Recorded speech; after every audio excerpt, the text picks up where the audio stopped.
My name is Dave Dornfeld, and I'm Director of the Laboratory for Manufacturing and Sustainability here at UC Berkeley. And today we'd like to talk to you about the role of manufacturing in the circular economy. Manufacturing objects, items, electronics, components surround us every day. And in order to think about how to get those components as a crucial part of the circular economy, we have to think more about the role that manufacturing plays in the circular economy. So that's going to be the subject of our discussion. If you look at the definition of manufacturing, it talks about processing or making things, converting materials into products. And that's basically whether you're talking about clothing or electronics or automobiles or machine tools, etc. And the way in which you do that and the way in which you think about how you do it, especially if you're using material that's recovered from the economy as you would in a circular economy, indicates to us that manufacturing is one of the key elements to making the circular economy circular. Traditionally, we define the economy that we're in right now as a linear economy. Take from the environment, make it into a product, give it to a consumer. At the end of its use, it gets disposed of. This is not sustainable. That's why, if we look at this in a little bit more detail, you can see that there are many components that are necessary in order to make a linear economy function, and we have to find a way to take those same components and enable them to be built into a circular economy so at the end of the life cycle, everything doesn't end up in disposal or in a non-usable situation. The circular economy, by contrast, is essentially an economy that is restorative in nature, restorative by design. That is, we try to find ways in which effective flows of materials, energy, labor, and information are enabled so that we can recapture this valuable material resources in our environment, and we can turn it back into productive products for the economy, and we can avoid having to keep going back to the same source of raw materials and keep depleting those natural resources, and at the same time wasting those materials at the other end of the life cycle. So here's an example in this diagram which talks a little bit about what's necessary to be done. So if you can think about ways in which you can either reuse materials, extend the life of materials, recover materials, or remanufacture components that have reached their end of life, then you can effectively address the coupling or the circularity or the reverse supply chain to get these materials back into the life cycle of the product in a productive way. So rather than having things go back to the resources that are mined from a mine or from a well or from a forest, you can actually add material back into the economy and essentially short circuit that component of it, teaching us how to be circular as well as enabling us to be able to reuse these materials effectively and efficiently. Manufacturing, you'll see, and what we'll try to show you in this series of presentations that we're talking about today, is a key to this, creating this connectivity in the circular economy between all of these return loops or these return elements. So a traditional view of the circular economy is to look at the technical cycles. And this is basically a view, as we saw previously, where from extraction of raw materials to use and then eventually to the landfill, the linear portion, but adding a great degree of circularity. So taking materials from the user, for example, to extend the life of it so it's not thrown away, or to recover materials, or to remanufacture, or to recycle materials so that as appropriate, they can be added into this life cycle of the product at the appropriate place and can replace earlier use of materials or energy or resources to create products that have value to the customer with less and less impact on the environment. The key to that is going to be to look at the linkages that occur between these return loops and the conventional life cycle. So we're going to try to zoom in on these links and see what exactly is engaged in that and to what extent manufacturing plays a role in that. In this next slide, we're going to focus in on an element of this circularity related to remanufacturing and reintroducing products at the distribution stage that would go back to the user to provide additional useful life. If we look at one particular recirculating loop, for example, remanufacturing, and we zoom in on the intersection of that loop with the productive cycle, the life cycle of the product that we've been talking about, we can see that there's a number of components and a number of considerations that are necessary in order to make this work successfully. So the next image that we're going to see blows up on this, and it essentially shows you that given the number of constraints, performance requirements, and metrics of operation that govern both how successful the manufacturing process can be, how successfully we can guarantee the quality of the materials and the resources that are being reused, how well we understand where they've come from and what the life cycle that they've seen up to this point is, so we know what needs to be done, how well we understand how efficiently the machinery operates that converts these components back into useful products, how we know what those conversion processes do to the environment themselves, so we know that net we're not actually creating more problems than fewer problems, and how we can guarantee that the cost and quality and production rate of these operations is sufficient to make it economically viable, are all critical components that we have to understand in order to allow this recirculating loop to function very efficiently. So the rest of these series of videos that you're going to be seeing as the program moves forward are going to go into more detail, first about the manufacturing processes and systems, and then we're going to talk a little bit more about some of the other issues related to supply chain, tools that designers and manufacturers use to build circularity into their systems, and finally, some examples of how well this could work if it's applied successfully in practice.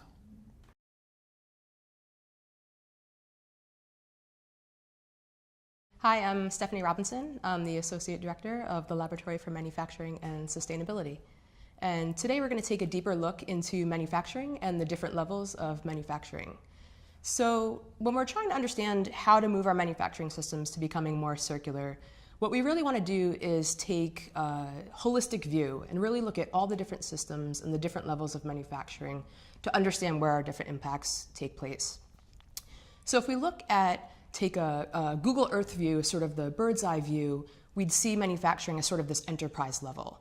And then we'd move down to a facility level, then we'd get more specific by looking at our line and system level, and then we'd get even further specific as we start to zoom in, looking at things like our machine level, our tooling and our setup, as well as the process level where the actual tool and chip interface happens when we're actually machining these parts.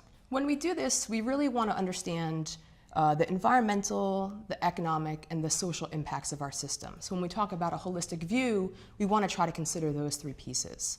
And so if we map these social impacts onto these different levels of manufacturing, for example, when we talk about the enterprise and the facility level, we're talking about things like supply chain, sort of the country and region level, and things that are happening in our community. So when we're thinking about where to actually put these manufacturing facilities, we want to take into account the impacts that it would have on our community.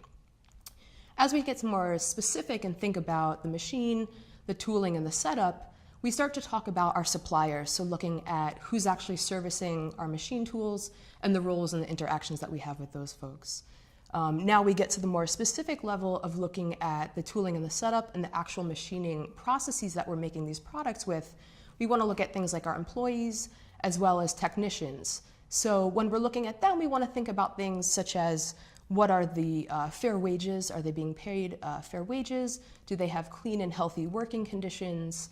And do the technicians have the appropriate health and safety protective gear to actually perform their processes in the machining in their facilities? So when we're assessing these systems, I mentioned the environmental, the economic, and the social. So we just looked at the social, and now taking a closer look at the environmental and economic, we tend to have, as manufacturers, a really good grasp of things like production costs, cycle times, quality. We have a really good handle on our efficiency, things like customer demand and capacity, as well as whether we're using the appropriate technology for manufacturing our products. The piece that we don't do such a good job and we really need to incorporate more is the environmental pieces. So thinking about how much energy we're using and how much water we're using, taking into account things like the type of energy. So where are we actually sourcing our energy from? Are we using coal-powered energy or renewable energy sources? With respect to water, we want to think about what we're doing with that water when we're done with it. So where are we discharging that water to? We want to also take into account things like materials. So looking at any hazards or risks that are associated with those materials. What we do with them at the end of life, so can those materials be recycled back into the process? And then thinking about what are the types of waste and emissions that we're actually outputting from our system and how are we going to mitigate those? And then lastly, we want to think about the resource consumption costs. So what are the costs associated with using all these resources and mitigating the effects of them? So now that we've talked about the different flows and understanding how to track all these different flows with respect to the environmental, the economic, and the social pieces, what do we do with these flows? So the easiest way, if we want to understand how to become more circular, is to establish a baseline.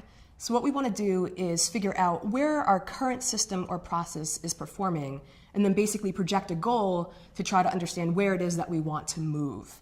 And then from there, we can suggest improvements or enhancements to our system to become more circular.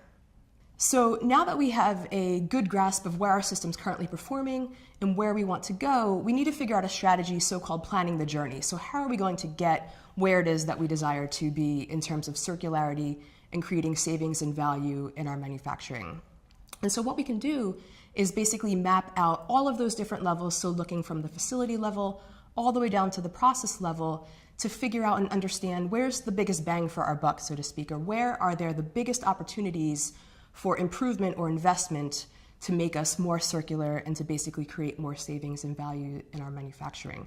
It's way too much to sort of, try to do the entire facility level all at once or the entire structure of your manufacturing level. So you really want to identify just one particular area to focus in on, and then you can carry that forward to slowly sort of chart your course towards becoming more circular.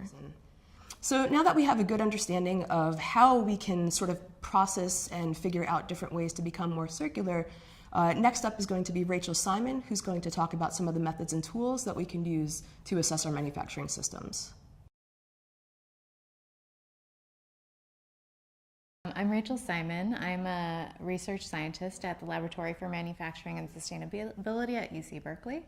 And I think that in these discussions on circularity, a lot of companies are really interested in it, but they don't know what to do to actually move towards circularity. And I think that a lot of people have this opinion that circularity is this binary thing, like either you are circular or you aren't. And I think that that's the wrong way to look at it. Really, it's a process, and we're going to have to make small incremental changes to get to the circularity vision that everyone has. And so there's a lot of tools that I think are available to help start making those steps. And if we start implementing them and using them in smart ways, we can start moving towards that. In my research, I use LCA a lot, and that's life cycle assessment. And what you do is you take an inventory of all the inputs and the outputs of a system. And the inputs examples are like energy, materials, water, and outputs would be waste or scrap, and the product itself. And so what you do is, after you have this inventory, you can start measuring the impacts of everything that's going in and out of the system. And so this really helps highlight where you're having inefficiencies in your system and things that you can work on to improve, and so you can focus in on those specific things to move forward. One of the great aspects of the LCA is that, much like a biological system, you can think of it in terms of each step and their interconnectedness. You can look at anything in isolation, but really to understand it well, you have to look at what happened before. And then also it ties each generation to the previous generation, and so those are concepts of LCA that I think are really instrumental in moving towards circularity. So I think a lot of people think that you conduct this LCA and you measure all these impacts and you know how your system is functioning and what you can do to improve it. But really, you need to utilize each stage of the LCA to move forward. And so Apple's a great example of, if you start doing the LCA and you take each step progressively, that you can start addressing some of your issues. So they did a carbon footprint, which is part of the LCA, for all of their products, and they realized that the aluminum was the problematic aspect. And so they didn't stop at just the LCA and the realization that it was the aluminum. They used that as an opportunity to dig a little bit deeper to get more information. And so they started gathering the primary data from their facilities, they surveyed their suppliers, and they realized that actually the impacts of their aluminum were a lot higher than they thought they were, which is not, the ideal outcome for when you're trying to improve things, but it gives you more clarity and transparency into what's going on. And so it allowed them to address that issue. And actually in October 2015, they dedicated installing 200 megawatts of solar in China to help decrease their impacts in their Chinese production. And so this is a really good example of, you can just do the LCA for reporting and you can just measure impacts and highlight where you want to work on. But if you use the LCA, you can gather more refined data and more refined information into the specifics of your system. And so you can start taking these actions to moving forward. And, if we're thinking about what circularity looks like in the future, Apple, you might want to say, they wouldn't have any virgin aluminum going into new products. But in order to get there, they have to start taking some actions to move forward. When you start looking at things in a systems view and you start looking at all of the phases and their interconnectedness and each generation and their interconnectedness, you realize those problematic aspects and you can address them, but also in addressing them, you don't offset some of those problems somewhere else. So you're not just dealing with your manufacturing and then using less material so that it breaks more during the use phase. You're actually addressing that particular problem and making sure that it doesn't create problems elsewhere. And so the LCA, again, that perspective of the whole cycle is really useful for addressing the problems in a way that addresses them in a holistic manner. Companies really need to shift their view a little bit about what they perceive circularity to be and start addressing the impacts that they are able to measure by conducting an LCA, using the LCA information to get more specific details about what's going on in their system, and then they can actually use the power that they have to leverage their suppliers or address their manufacturing or design better to actually make some improvements. And so I see LCA as one of these primary tools that really enable companies to start moving towards circularity. And hopefully they will be able to use this as a resource for their work.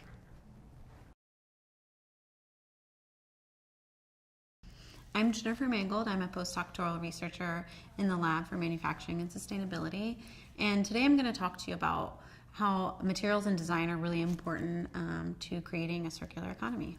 I think one of the things that's stalling circularity in the design phase is really looking at that in isolation. So oftentimes we just look at the design phase without considering the other life cycle phases. And one of the important ones is end of life phase. So thinking about what's going to happen to the materials that go into products, and then how can we get them out at the end of life, and then also to be able to be reused in those products.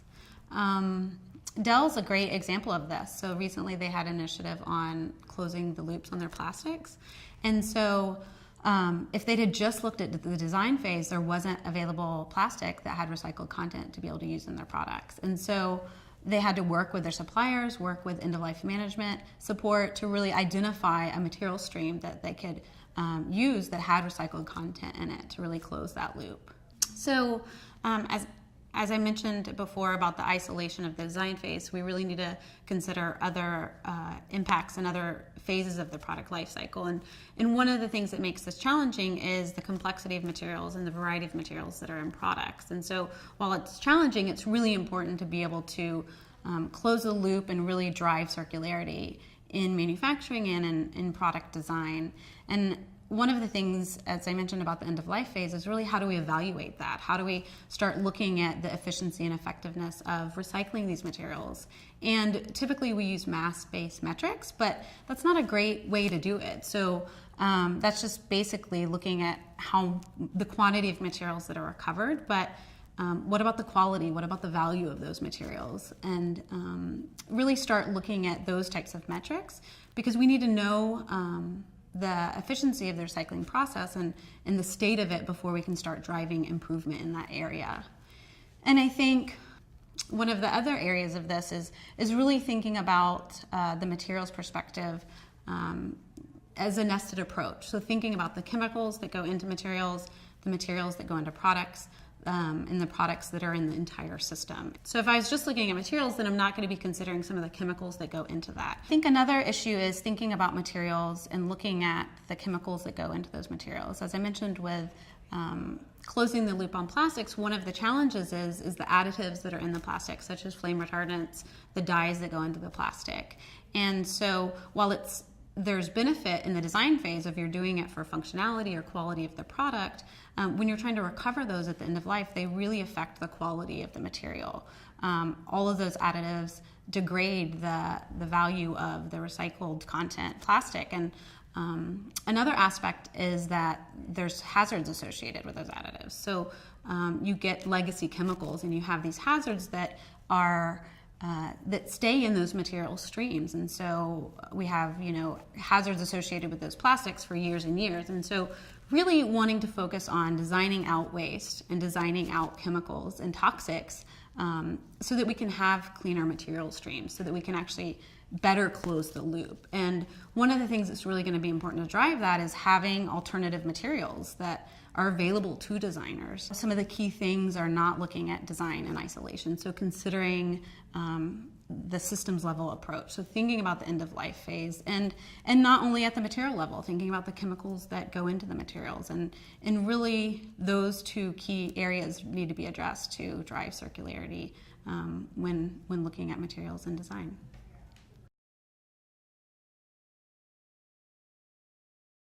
My name is Rachel DeZombek, and I'm an NSF Graduate Research Fellow in the Laboratory for Manufacturing and Sustainability, and I study civil and environmental engineering.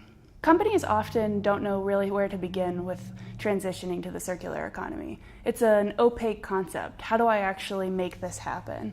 And so the goal for companies, though, is to build closed-loop supply chains.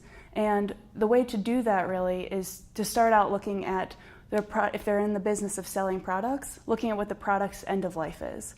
So they need to see in context what's really happening to their products as people finish their use of them. So the first thing to really think about is how do customers dispose of the product when they're finished with it? Is there an optimal disposal method, and do the customers really know what that actually is? And so these are all key questions that companies need to think about when they're creating their products. The goal for companies is to try to design reverse logistics systems. And reverse logistics is how companies transport a product from their final destination to a point where it can be either reused again, the value can be recaptured, or it can be properly disposed of. And so companies are enabling this through two key methods. Right now, one involves a real system redesign for companies' operations. And that's when companies decide to retain ownership of a product throughout its entire life cycle and instead sell their product as a service. And so, for example, lighting companies are looking to this now. They're changing their business models, and instead of selling a traditional light bulb, they're instead guaranteeing a level of service. They'll light a building or light an office for a given amount of time, but they'll keep the products to be owned by them. This helps companies increase their control. They can make sure that a product is properly disposed of, or if it fails, they can just change a small component and enable a secondary life for the product itself. A second way that companies can enable reverse logistics is through partnering. Companies have a set of core competencies. They don't necessarily have expertise in every product lifecycle stage. And so if end-of-life disposal isn't within a company's core competencies, they can rely on a third party whose expertise it is. And we're seeing this happening more and more with companies partnering with a remanufacturer. So when products are returned to them, they ship them to a remanufacturer. Then the remanufacturer can gauge and triage the products and decide, given their quality and how they've been used, whether they're best suited for remanufacture, direct reuse, or recycling or proper disposal. Implementation of a circular economy is also challenged by the fact that very few companies handle all of the components of their supply chains themselves. Companies have multiple suppliers, and they're known to have multi-tiered supply chains, meaning many different levels of where they're sourcing and processing components. And so if companies can figure out how to better communicate across their supply chain, that can help facilitate implementation of a circular economy. And there's a couple key ways that companies can work on improving the communication within their supply chain. So one is by improving what they're measuring. Right now, in this age of big data, companies are focused on collecting as much data as they can. But we really need to be thinking about smart data collection and data collection that informs true action. Because right now, companies will, for example, collect data on how many accidents are occurring. But they won't instead think about when are the accidents happening? Is it all happening at night? Why are people working overnight anyway? And all of these things really inform the impacts that are being had. And so redesigning how you're collecting information can really influence how you're able to implement changes. And the other thing is figuring out who the stakeholders are that are important in decision making. When you distribute a product, there's many people who are involved in the decision making: designers, chemists, policymakers. All of those people have a stake in how a product's made, where it goes, and what happens to it. And so we need to figure out, but often within companies, there's very little communication between those different stakeholder groups. Companies need to figure out how they can facilitate this communication so that individuals understand that the decisions they make influence the other realms of a given product. And when you have a multi-tiered supply chain, it's really up to you to make sure, as a company, to make sure that all of your suppliers are transparent in their decision making. So one way that's happening, for example, Walmart arguably has one of the most complex supply chains in the world. They have introduced this supplier scorecard in order to make sure that their suppliers are changing their behavior and moving towards more sustainable practices. They get a grade on what their operations are, and they have to give Walmart a given amount of data. That helps the suppliers know what their current status is and what they need to change about their own practices in order to continue being a supplier for a large company such as Walmart.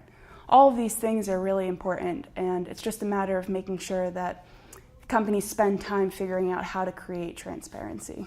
The circular economy is a growing interest area, and there's research starting in this space, but a lot more is needed. People need to think about how we can actually move this from a concept to a true implementation model. And therefore, we're going to need research from industrial engineering, chemistry, policy, all of these design, all of these fields have a role to play in influencing the conversation about the circular economy. And that having all of these multidisciplinary research areas will help to ensure a true implementation, because the circular economy is a complex concept. It can't there's no silver bullet and magically we're going to be able to create this new economic model. It's going to need to be influenced by many different types of people, many different types of research to help figure out what's the best path forward. So some key research items that are needed. One is tools to facilitate communication. All of the different stakeholders that are involved in the circular economy tend to speak different languages. Designers talk in terms of the product itself. Manufacturers talk about the operations that go into creating a product, but there's really little exchange between them. So one key area where researchers can help is figuring out tools that can help facilitate better communication between these disparate groups. Another thing is that right now there's a lot of emphasis on the economic piece of the circular economy, and that's because it's an economic model. But environmental impacts are often hidden, and we need to spend time making sure that the decisions that are made and the solutions that are implemented don't have hidden environmental impacts as well. As we've talked about before, there needs to be a systemic approach to help implement a circular economy. And in our lab, the Laboratory for Manufacturing and Sustainability at UC Berkeley, we try to practice what we preach and take a systemic approach in our own research. And so, for example, we're working a lot on the manufacturing of electronics, but we don't just look at the processes for creating that individual product. We look all the way earlier in the supply chain to how materials are extracted. What's the impact on the laborers that are working in the mines or in the processing of those materials? All the way down to what happens when me as a consumer wants to exchange my old iPhone. What happens to it? How can we change the end of life for that product? And so, but we're looking to expand our research in the circular economy space. So if you want to be included in the conversation, please feel free to contact us.